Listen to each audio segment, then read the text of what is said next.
دا د کندهار ښار په 8مه ناحیه کې د مچیو فارم دی. دلته له شاوخوا 250 صندوق مچیو څخه په زرګونه کیلو عسل لاسته راځي. د دغه فارم مسؤلین وایي د دوی له لوري تولید سوي عسل پر ګاونډي ولایتونو سربیره ان ګاونډي ملکونو ته هم صادریږي. په دغه فارم کې په کال کې 2 یا 3 ځلې له مچیو عسل ایستل کیږي.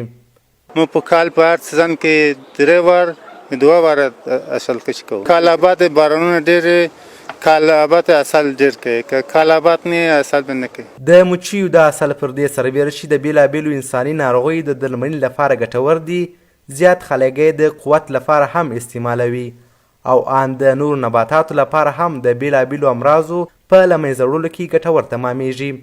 د فارم یو تن مسؤل حمید الله عبید له کندهار ژوندون سره په خبرې کې وویل چې په دې فارم کې د 2 میاشتو په جریان کې د شاوخوا 250 صندوق مچیو څخه د 2500 په شاوخوا کې عسل لاسته راځي.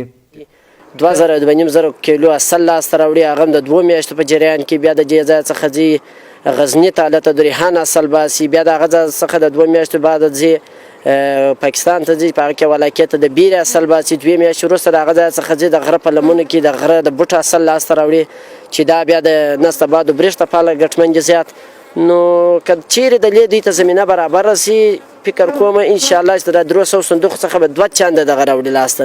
بیا موږ په خپل کندهار افغانستان کې بیا ځای که څه هم په کندهار کې د مچیو د دې فارم مسؤلین تر ډیره د اوسني وضعیت څخه خوښ دي، خو بیا هم له حکومته غواړي چې د لا زیاتې بازارموندنې په برخه کې د دوی لاسنیوی وکړي، تر څو د دوی تولیدات تر نور هیوادونو په ښه ډول ورسیږي.